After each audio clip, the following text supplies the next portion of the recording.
Mayor of Kingstown opens in Kingstown, Michigan, a prison town where the entire economy runs on incarceration. Everyone here is either locked up, guarding those locked up, or living with the fallout. It's a total pressure cooker. At the center of it all is the McLusky family. There's Mitch, the current mayor. Not the political kind, but the guy everyone comes to when something needs fixing. Cops, inmates, gangs, guards come to him for help. Then there's his younger brother Mike, who handles the rough stuff, even though he just got out of prison himself. The youngest is Kyle, a cop who's still naive enough to think there's a clean line between right and wrong. He's got a baby on the way with his wife Tracy, and their mom Miriam absolutely hates what her kids are doing. Their job is a total moral gray area, but someone has to keep the peace. All of that changes when Mitch is killed in his office. He was retrieving some buried money for the Russian mob boss, Milo, and some creep traced the map to him and tried to steal the cash. And just like that, Mike is the new mayor. And he absolutely hates it. Mitch and Mike had always been the city's buffer, but all that balance shatters when Kenny, a meth cook, accidentally blows up his house and kills his kid. As per Kingstown rules, they don't take kindly to child killers, so the whole town wants Kenny's head. The police's plan for him is just messy. Instead of just killing the guy, they want to arrest him, put him in the prison gym, and have the inmates kill him. Mike is tasked with selling the plan to the gangs to do this for the cops, even though it's a bad idea. Because nothing is for free in Kingstown. Mike tries to stop it, but despite Kenny surrendering, the cops take him home, stage his capture, and shove him right into the slaughter pipeline. Now the gang members are ready to collect what's owed. Except the cops don't want to pay up. Instead, they round up the gang leaders inside the prison, thinking they can cut the problem off at the head. But that move backfires instantly. With the leadership vacuum, rival crews turn on the Crips, and the prison erupts in violence, leading to the death of 2 Crips, one by a rookie guard. To put a lid on things, the prison is immediately put on lockdown. This completely upsets the leaders on the outside, especially Bunny, the head of the Crips, and a kind of friend to Mike, who just lost 2 of his men. The rookie guard is moved to the women's prison to avoid retribution, but it looks like death keeps following him. A female inmate seduces him, shanks him to death after having sex, and claims she was raped. Ever since Mitch's death, Milo has been wanting a favor from Mike, so he sends in Iris, a beautiful prostitute they use to trap politicians. Mike isn't that loose, so Milo switches tactics to damsel in distress, beating up Iris, so she runs to Mike. Mike, being the guy who can't look away, tries to get her into protective custody, but he doesn't know Milo inserts trackers into his prostitutes. By the time Mike returns to his office, the federal agents taking Iris's testimony are killed, and Iris is taken. She is roughed up and sold to another gang, who are then ambushed by Bunny's crew, who rescue her. Mike is forced to go see Milo, who wants Mike to find a metal case for him. Upon searching, Mike finds a school bus buried underground filled with dead bodies, believed to be tied to a serial killer, James Parker. This instantly drags Mike into a huge federal investigation he wants no part of. He finds out from Milo's lawyer that he was supposed to find a box of bearer bonds, not a murder bus. The lawyer is saved by a call from Bunny. Iris has been found. Seeing the state she's in, Mike drives right to the white gang leader Pete's house, puts a bullet into everyone there, and removes the tracker inside Iris before taking her up to his cabin. Despite the prison warden making peace with the gang leaders, letting them out, and calling off the lockdown, one of the black leaders, P-Dog, shanks a guard. He's transferred out, but unfortunately for Kyle and his partner, who have come to see Milo, P-Dog's group stages an uprising, and Kyle and his partner are the first to get beat up. Soon, the prison is taken over by the prisoners, thanks to Milo, who has been paying attention to the guards' keys. Mike is called in to negotiate, having a face-to-face with P-Dog, but P-Dog has no plans to negotiate, killing one of the tied-up guards. It doesn't work out well for them. The National Guard is called in and rains bullets on the prison, not caring that their negotiator Mike is right there. Miraculously, Mike survives, and Kyle and his partner are also rescued. But in the chaos, Milo manages to escape prison, disguised as a guard. Season 2 begins right in the smoking aftermath of the riot.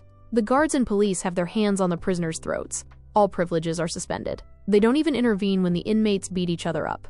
It's an absolute mess. The outside gang leaders, who usually give orders to their lieutenants inside the prison to keep the peace, now have no one. There's a leadership vacuum, and people are doing stupid stuff to try and claim the top spot, both inside and out. So what does Mike do? He invites all the outside gang leaders to a resolution meeting, only to have them all arrested for firearm possession. They won't be charged though. They'll only be released once they pick new leaders inside the prison and put an end to this bloody mess. Bunny takes the lead, putting some gang leader wannabes down. But then the other black gang leader, the Blood, decides to use the opportunity to take out Bunny but fails spectacularly.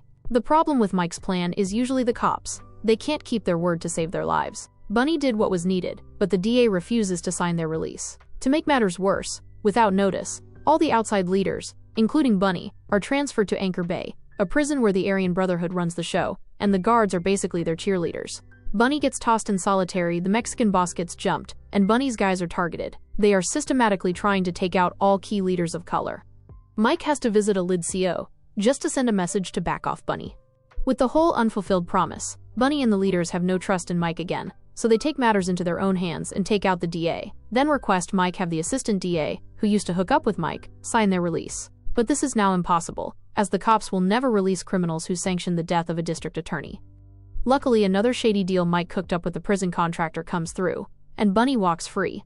But Bunny isn't coming home calm. He's thirsty for blood. There's been this SWAT officer, Robert, who treats raids like a Call of Duty game. He kills dealers, gangsters, whoever. Doesn't matter if they surrender. He keeps pulling the trigger. After the riot, he's under investigation because his teammate Ben rats him out as a straight-up psychopath. But the Brotherhood of Cops won't let him sink. Ian, one of the cops, takes Charlie, a serial killer with the mind of a child, over to Ben's house to scare him quiet. But things escalate when Ben raises his voice at Charlie, which causes Charlie to kill him.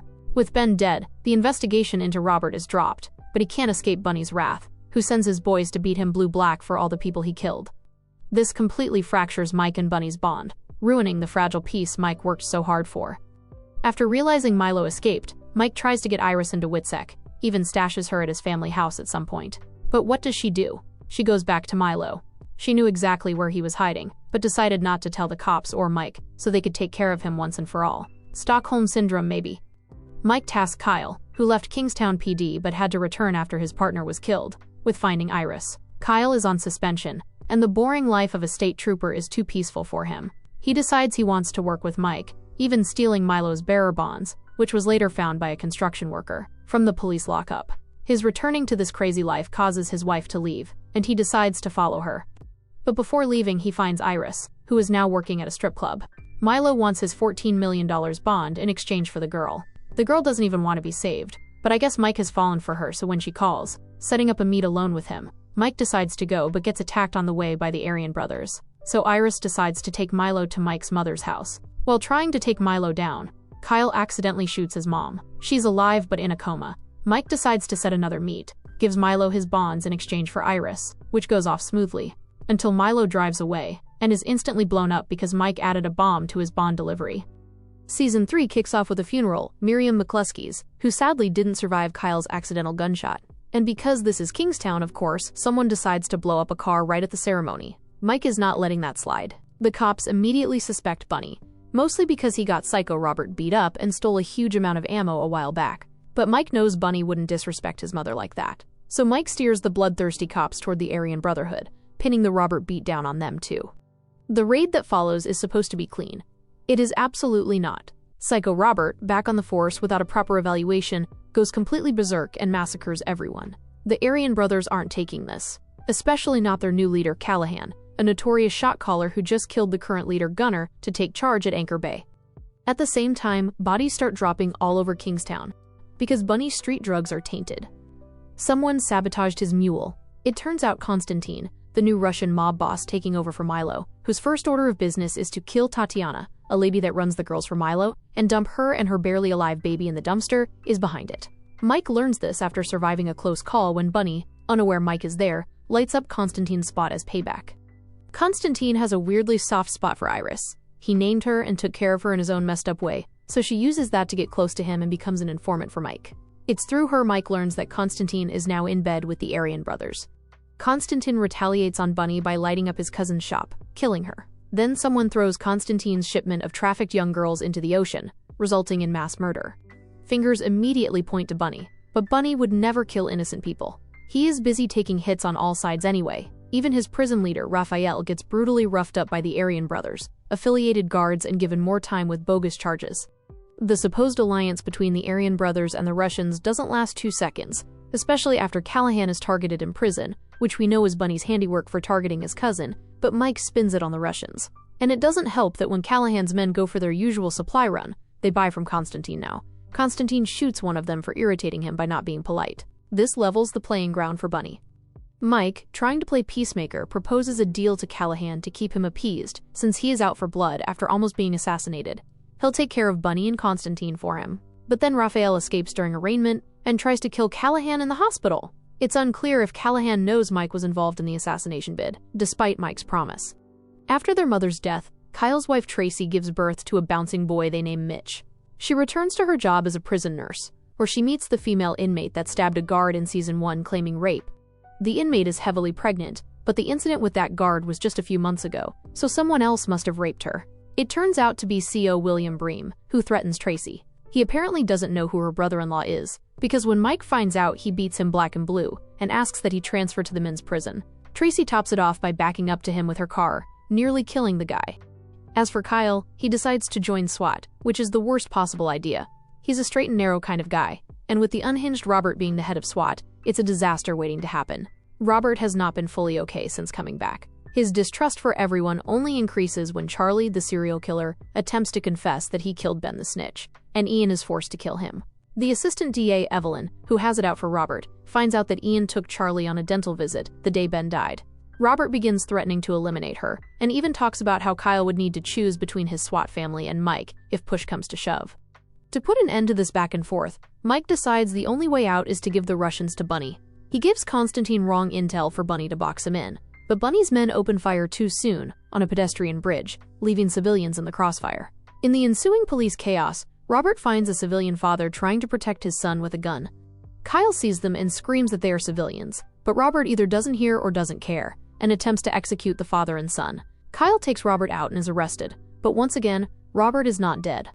The official story is that Kyle deliberately shot a cop.